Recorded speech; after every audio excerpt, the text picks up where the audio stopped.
नमस्कार, मैं हूं जय दुबे और आपका स्वागत है एशियन न्यूज के इस खास प्रोग्राम एशियन स्पेशल में। और एशियन स्पेशल के इस खास प्रोग्राम में हम इस बार आपके लिए लेकर आए हैं सरकार। भाजपा की सरकार है हमारे राज्य में और सरकार का लगभग 1 साल पूरा होने को है। पिछले साल 16 दिसंबर को भाजपा की सरकार ने विष्णुदेव साय के रूप में शपथ लिया था और 3 दिसंबर को, जैसा हम सब जानते हैं कि 3 दिसंबर की शाम को भाजपा के खेमे में और गलियारों में पटाखों की आवाज गूंज चुकी थी। और इस 1 वर्ष के पूरे होने पर एशियन न्यूज आपके लिए यह खास लेखा जोखा साल भर का लेकर आया है, जिसका नाम है सरकार 1 साल, कितना सफल कितने सवाल। बहुत जरूरी है यह लेखा जोखा का होना भी, इस विश्लेषण का होना भी, इस लिहाज से भी जरूरी है कि आखिर जनता ने जिस सरकार को चुना है, जनता ने जिस सरकार पे भरोसा जताया है, वह आखिर जनता के लिए कितनी सफल साबित हो रही है या जनता के मन में कितने सवाल खड़े हो रहे हैं। दोनों का आकलन जरूरी है। और इस कड़ी में हम एक एक करके 1 बाय 1 सिलसिलादर एक हमारे राज्य के मंत्रियों से मिलेंगे, जिसमें हम इस समस्त मंत्रीगण से पूछेंगे और समझने की कोशिश करेंगे उनके शब्दों में या सरकार के शब्दों में कि आखिर इस 1 साल में वह कितने सफल रहे और कितना सवाल खड़े कर गए हैं। आज इस कड़ी में हमारे साथ हैं प्रदेश के यशस्वी स्वास्थ्य मंत्री श्री श्याम बिहारी जायसवाल जी। श्याम बिहारी जायसवाल जी, आपका हार्दिक अभिनंदन है एशियन न्यूज चैनल के इस खास प्रोग्राम सरकार 1 साल, कितना सफल कितने सवाल में। जी, बहुत बहुत धन्यवाद आपका और आपके चैनल एशियन न्यूज परिवार को मेरी ओर से बहुत बहुत आभार कि आपने 1 साल पूरा होने के अवसर पर हमें बुलाया। श्याम बिहारी जायसवाल जी, जैसा कि प्रदेश की जनता जानती है, आप बहुत ही सरल, सहज और सौम्य व्यक्तित्व के धनी व्यक्ति हैं। आप बहुत ही करिश्माई तरीके से और शांत प्रवृत्ति से अपने प्रशासन को चलाना चाहते भी हैं और जानते भी हैं और इसमें आप माहिर भी हैं। लेकिन हाल ही में कई ऐसे वाकया भी हुए जिसमें स्वास्थ्य विभाग पुनः घेरे में आया, लाल घेरे में आया, जिसको हम कह सकते हैं। पिछले सरकार में भी स्वास्थ्य विभाग कोई बहुत अच्छा नहीं कर रहा था, जबकि स्वास्थ्य विभाग उस समय देश के एक कद्दावर नेता और प्रदेश के तो बहुत बड़े नेता जो कि विपक्ष में है टी.एस. सिंहदेव के पास था। उसके बाद आपकी सरकार बनी भाजपा की और आपको यह जिम्मेदारी दी गई और आप बाखूबी इसको अभी तक निभाते आ रहे हैं। फिर भी कई ऐसी घटनाएं हुई हैं जिस पे हम अभी बात करेंगे, चर्चा करेंगे और आपसे उन घटनाओं के ऊपर भी सवाल लेंगे और समझने का प्रयास करेंगे कि आपने क्या संज्ञान लिया और आगे ऐसी घटनाएं न हो उसके लिए स्वास्थ्य विभाग कितना सजग है और कितना दृढ़ता से आगे आ रहा है। फिलहाल पहला सवाल लेते हैं आपसे। प्रदेश के स्वास्थ्य की महती जिम्मेदारी आपके पास है। बीते 1 वर्ष में आपने किन कमियों को देखा जिसे आप प्राथमिकता के आधार पर सुधारना चाहेंगे? देखिए, जब मुझे स्वास्थ्य विभाग का जिम्मेदारी दिया गया जी, तो उस समय चूंकि मैं उससे पहले अनजान था कि मुझे क्या विभाग देंगे जी, और जब ये जिम्मेदारी मिली तो मैं सबसे पहले प्रदेश के बड़े हॉस्पिटलों का पहले दिन ही मेकाहारा का दौरा किया जी, फिर पूरे प्रदेश के सभी संभागों के प्रमुख हॉस्पिटलों का दौरा किया। बिल्कुल। और दौरा करने पर मुझे आश्चर्य हुआ कि छत्तीसगढ़ में जो स्वास्थ्य व्यवस्थाएं हैं जी, इतनी लचर थी कि मैं आपको ये कह सकता हूं जी, कि हेल्थ डिपार्टमेंट पूरा वेंटिलेटर पर था जी, और उसका पूरा अध्ययन करके हमने 0 से प्रारंभ किया जी। और आपको बताना चाहूंगा कि उस पहल में सबसे पहला काम हमारा लोगों का एक विश्वास वापस लाना सरकारी हॉस्पिटलों के प्रति। बिल्कुल। और ये विश्वास चूंकि किसी के भाषण से या बातचीत करने से नहीं होता है, जी, वो करके दिखाना होता है। जी, हमने पूरी हेल्थ की टीम को मनोबल उनका बढ़ाया, उनकी आवश्यकताओं को देने की बातचीत कही। क्योंकि मैं ये मानता हूं कि जैसे मकान है तो इसकी केवल फॉल सीलिंग से ही इसकी भव्यता नहीं बढ़ेगी। बिल्कुल सही। उसमें उतने महत्वपूर्ण झाड़ू भी लगाना जरूरी है। केवल हम इंफ्रास्ट्रक्चर डेवलप करके हेल्थ की व्यवस्थाओं को नहीं सुधार सकते, लेकिन इंफ्रास्ट्रक्चर भी आवश्यक है। इसलिए हमने दोनों को समाहित करते हुए ये पाया कि हेल्थ की महत्वपूर्ण कड़ी सबसे नीचे का मितानिन है। बिल्कुल। वो बात अलग है कि उनका मानदेय कम है, हम उनका उपयोग कम ले पाते हैं। लेकिन अगर हम देखें तो चाहे डिलीवरी की बातचीत हो, चाहे टीकाकरण की बातचीत हो, चाहे पौष्टिक आहार देने की बातचीत हो, चाहे जो बीमारियों के स्क्रीनिंग की बातचीत हो, प्रारंभिक रूप से वे ही करती हैं। हमने मितानिनों से बातचीत किया, उनके साथ बैठना चालू किया, उनके समस्याओं को समझा और उसका निदान भी निकाला कि उनको एनएचएम से जोड़ा और उनको डीबीटी के माध्यम से डायरेक्ट उनके खाते में ट्रांसफर की व्यवस्था हम किए कि उनको एक मुश्त उनके खाते में पैसा जाए। और वो लोग आज इतने उत्साहित हैं कि ये बताते हुए मुझे गर्व भी हो रहा है कि मितानिन लोग जब कोरोना मलेरिया का अटैक जब बीजापुर क्षेत्र में हुआ, आप सब लोग भी जानते हैं, जिसमें मैं खुद भी गया था, तो उस समय बारिश के दिन थे और उफनती हुई नदी में नाव से मितानिन लोग जाकर गांव के दूरस्थ क्षेत्र में दवाई दिए और उनके ब्लड का स्क्रीनिंग करके उसकी टेस्ट किए। तो वहां से पकड़ना चालू किए और पूरे सरगुजा क्षेत्र, बस्तर क्षेत्र, विशेष इन क्षेत्रों में जहां डॉक्टर लगभग बहुत कम थे, 25% के आसपास डॉक्टर थे, उन क्षेत्रों में जो बॉन्ड के माध्यम से, एनएचएम के माध्यम से जितनी भी नियुक्तियां किए, इन दोनों संभागों में हमने 60 से 65% सिर्फ वहां भेजा। बिल्कुल। और आज मैं कह सकता हूं कि पहले से स्वास्थ्य की व्यवस्थाएं काफी बेहतर हुई हैं और मैं इस बात की दावा भी नहीं करूंगा कि 100% हम पूरी ठीक कर चुके हैं, क्योंकि हेल्थ एक ऐसा सब्जेक्ट है, विभाग है कि ये पेड़ की तरह है। आप कितनों ही पानी डाल लें, 100 बाल्टी डाल दें, परंतु आप बोलेंगे तुरंत तैयार होके फल दे तो संभव नहीं है। ये धीरे धीरे होता है। और आज आप मेकाहारा को देख लीजिए, मैं दूर की बात नहीं करता हूँ, पहले यहाँ बेड खाली रह जाता था, आज उसकी क्षमता से डबल बेड है। और इस बात का अंदेशा मुझे मार्च में लग चुका था और माननीय मुख्यमंत्री जी से मैंने पैसा मांगा था और मुझे बताते हुए खुशी है कि कल ही 231 करोड़ का 700 बेड का अतिरिक्त भवन का हमने टेंडर भी फ्लोट कर दिया। और मेकाहारा में आज लोगों का विश्वास वापस आ चुका है, हमारे सरकारी हॉस्पिटलों में वापस आ चुका है। और ये बताते हुए इस बात का भी मुझे खुशी है कि इस साल सरकारी हॉस्पिटलों के लगभग नियर अबाउट हमारे प्राइवेट हॉस्पिटलों का आयुष्मान की भी बुकिंग हो रही है, जो ये बताता है कि हमारे सरकारी हॉस्पिटलों में लोगों का आकर्षण है। मंत्री जी, आप सिर्फ राजधानी के स्वास्थ्य मंत्री नहीं हैं, आप पूरे राज्य के स्वास्थ्य मंत्री हैं। मेरा आपसे बहुत ही गूढ़ और जनता के लिए सवाल है, हमारे सभी दर्शकों के लिए यह सवाल है कि क्यों सिर्फ एम्स हो या मेकाहारा जैसे बड़े संस्थान हो वहीं पे ध्यान दिया जाए? क्यों जैसे बिलासपुर का सिम्स हमेशा ही खबरों में रहा है गंदगी को लेकर, अफरा तफरी को लेकर, या व्यवस्था में जितने भी आप खराब हालात कह सकते हैं उसको लेकर के, या आप अंबिकापुर की बात कर लीजिए, या फिर आप जगदलपुर की बात कर लीजिए, मेडिकल कॉलेज की बात कर लीजिए, आप सिर्फ मेकाहारा ही क्यों? आप पूरे राज्य के मंत्री हैं, स्वास्थ्य मंत्री हैं, लगभग 4 से 5% पूरे बजट का पैसा ओवरऑल में देखा जाए तो स्वास्थ्य के ऊपर खर्चा होता है।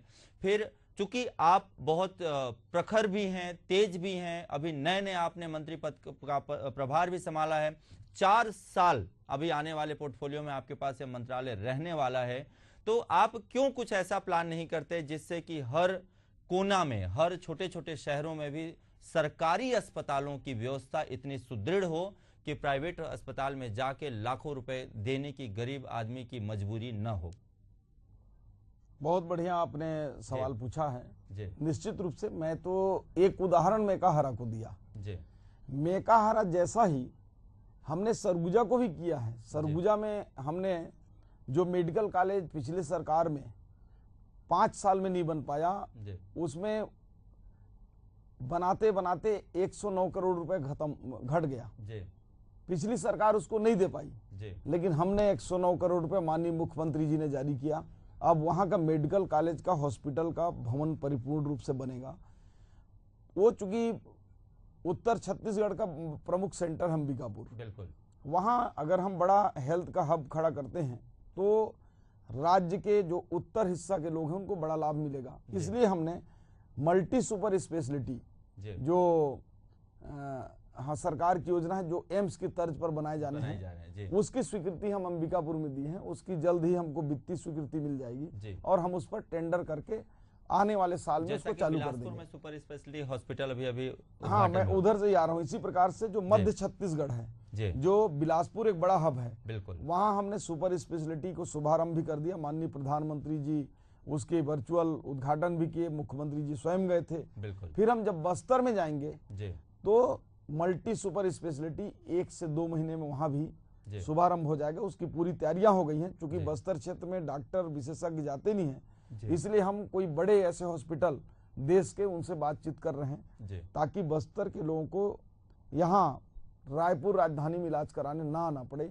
तो वहां भी हमने चिंता किया है। और केवल बड़े संस्थानों नहीं, हमने उप स्वास्थ्य केंद्र में भी आप जाकर आज देखेंगे तो जितनी भी रिक्तियां थे हमने पूरे जिलों को भरने के लिए कह दिया है। और बताते हुए खुशी है कि हमारे लगभग हमने 1200 सरकार बनने के बाद हेल्थ में एनएचएम के माध्यम से नियुक्तियां भी कर दी। लगभग एनएचएम से 200 से ऊपर डॉक्टरों की नियुक्तियां की। बांड के डॉक्टर हम लगातार दूरस्थ अंचलों में भी दे रहे हैं। और 3000 पदों की भर्ती अभी प्रक्रियाधीन है। मंत्री जी, प्रायः ऐसा देखा गया है कि भले वो चपरासी की नौकरी क्यों न हो, अगर वो किसी और विभाग की है तो अगर मान लेते हैं 100 रिक्तियां हैं तो 10,000 फॉर्म आते हैं।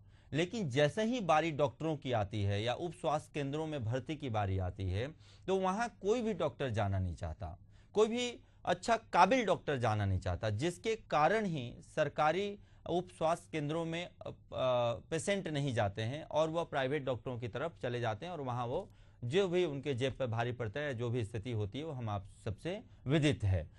हम उनके स्केल में, पे स्केल में ऐसा क्या सुधार करें या राज्य सरकार कितनी गंभीर है इस बात को लेकर के कि डॉक्टरों, अच्छे डॉक्टर को मुहैया कराना दूरस्थ क्षेत्रों में अच्छे पे स्केल पर ही हो सकता है?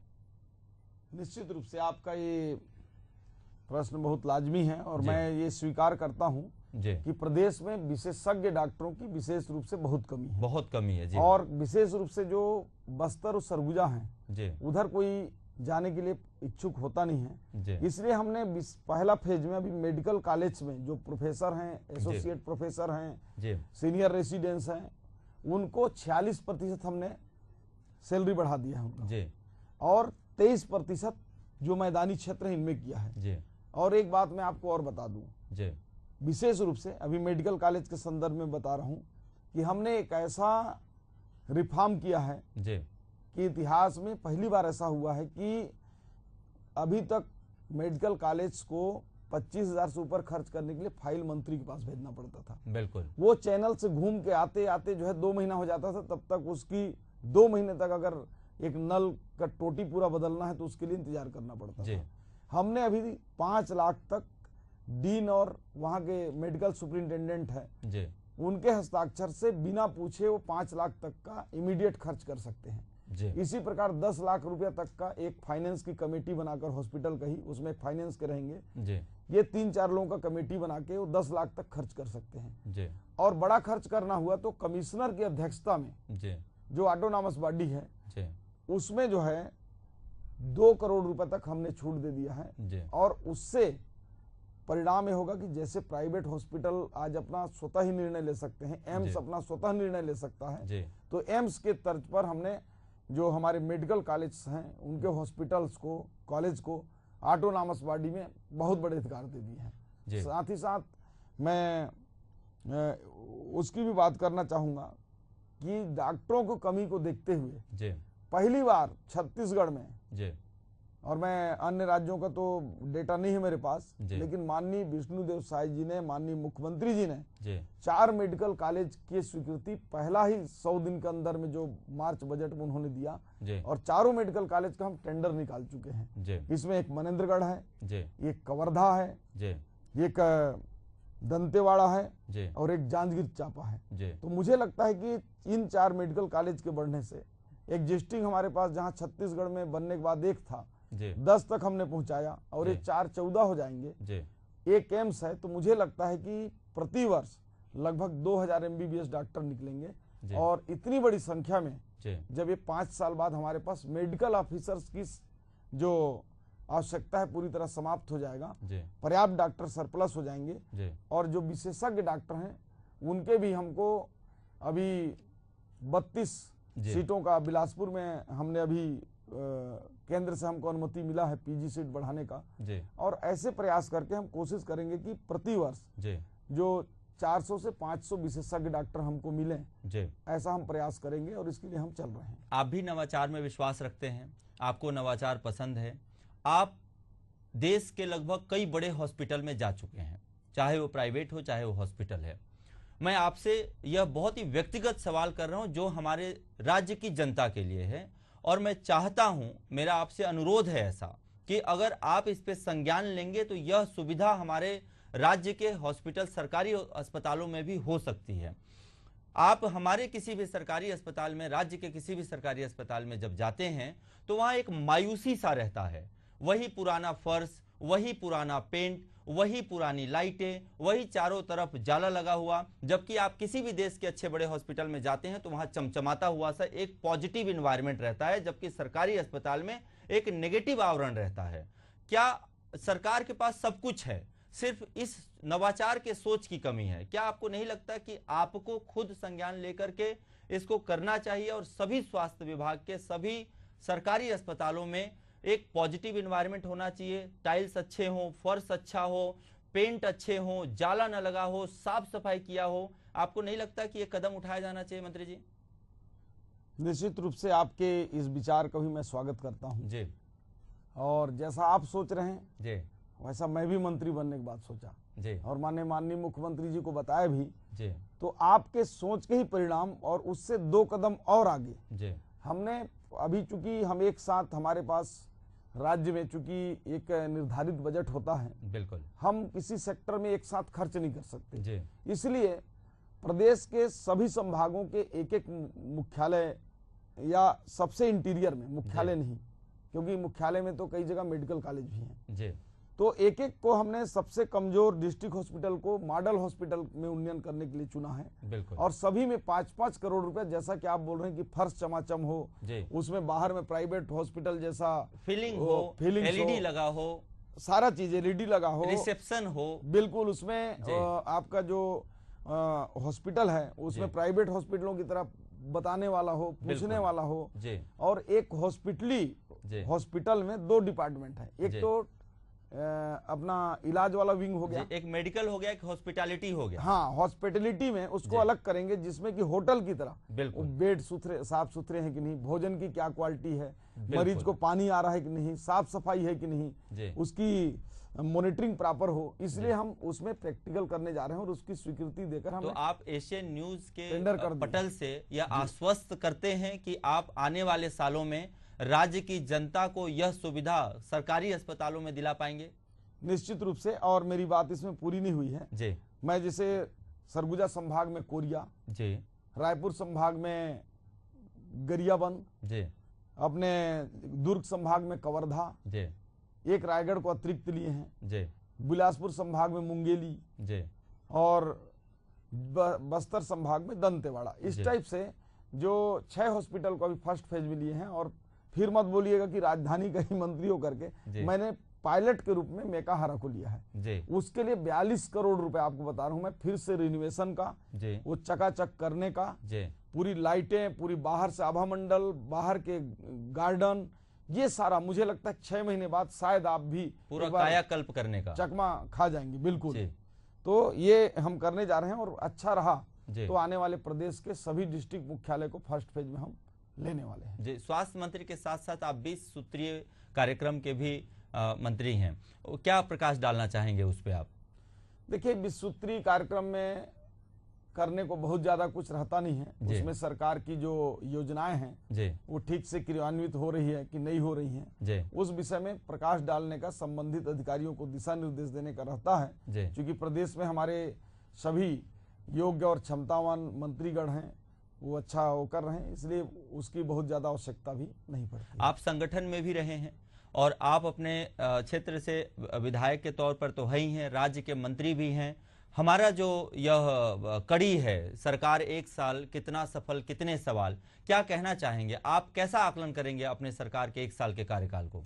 देखिए, मुझे नहीं लगता कि इतिहास में जी किसी भी राज्य में 100 दिन में जितना चमत्कारिक कार्य जी हमारी माननीय विष्णुदेव साय जी के नेतृत्व में सरकार ने किया, जी विगत 1 सालों में इम्प्लीमेंट काम करने का किया, जी वो काम आज तक कभी नहीं हुआ होगा। अगर आपके पास समय हो तो मैं ये बिल्कुल बता भी सकता हूं जी कि वही सरकार है जिसने वादा किया कि हम किसानों का जी एक एक दाना धान खरीदेंगे, 21 क्विंटल खरीदेंगे, हमने खरीदा। जी 145 लाख मीट्रिक टन रिकॉर्ड रहा छत्तीसगढ़ का जी कि इतना धान की खरीदी पहली बार हुई। जी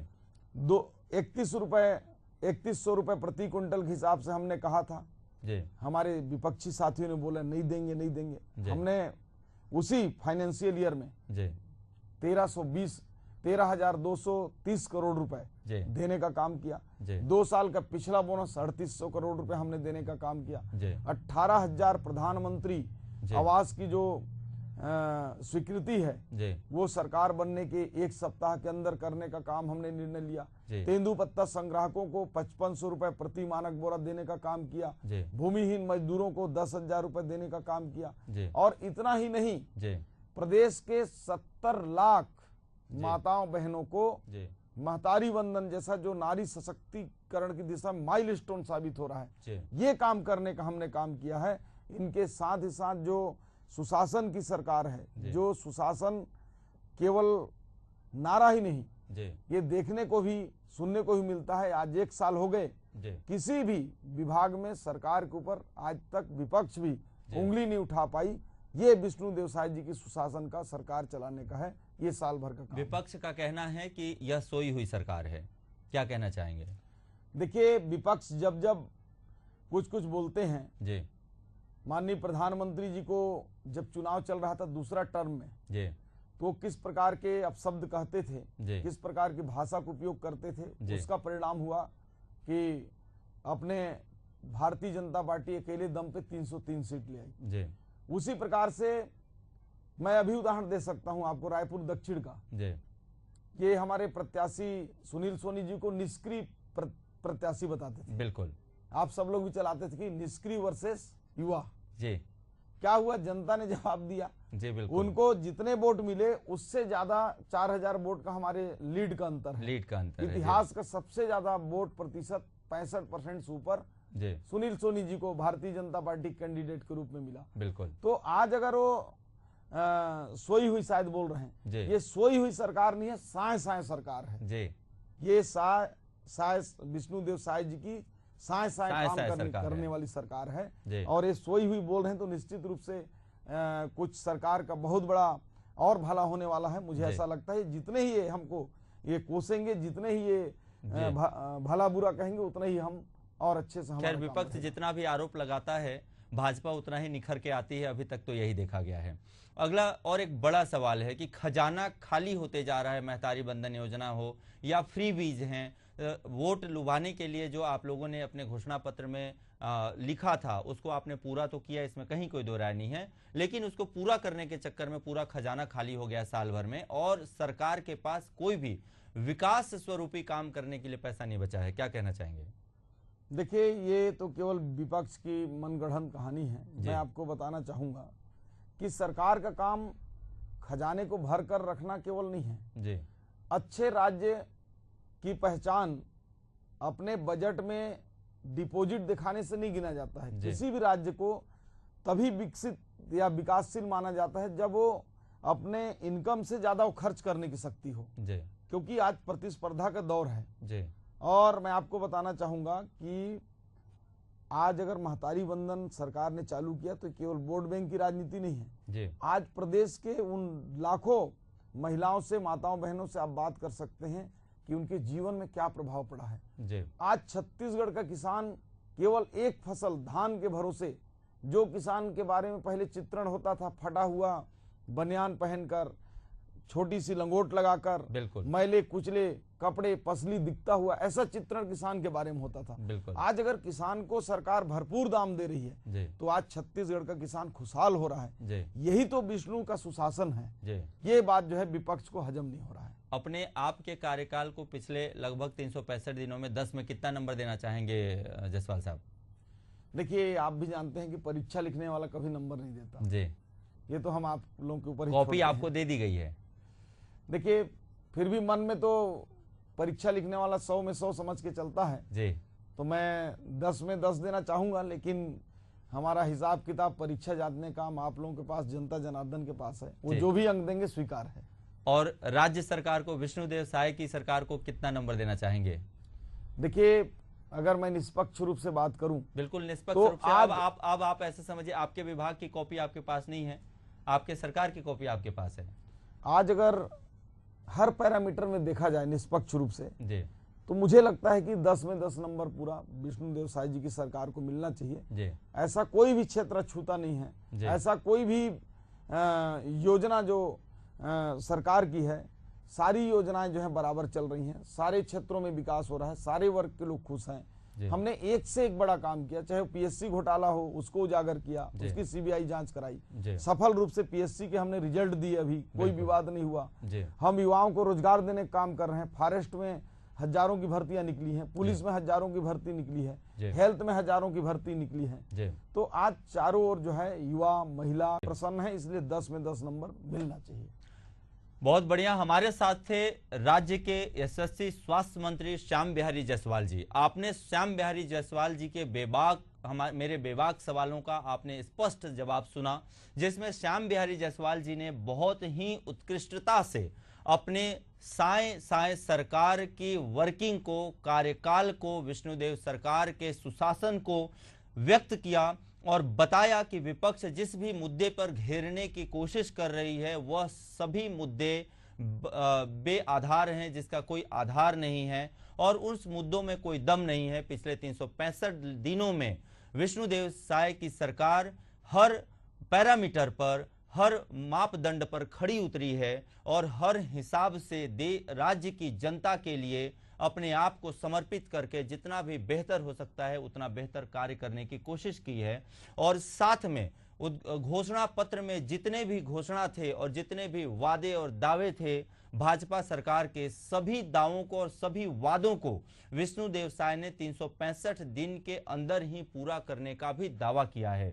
साथ में स्वास्थ्य क्षेत्र जो कि बड़ा पोर्टफोलियो है, जो कि श्याम बिहारी जायसवाल जी के कंधों पर है, श्याम बिहारी जायसवाल जी ने उस जिम्मेदारी को बाखूबी निभाया है। और छोटी मोटी घटनाओं को अगर नजरअंदाज किया जाए तो स्वास्थ्य क्षेत्र में बड़े अंतर लाने के लिए और बड़े रूप में, बड़े पैमाने पर सुधार लाने के लिए व्यापक तौर पर कदम उठाए जा रहे हैं।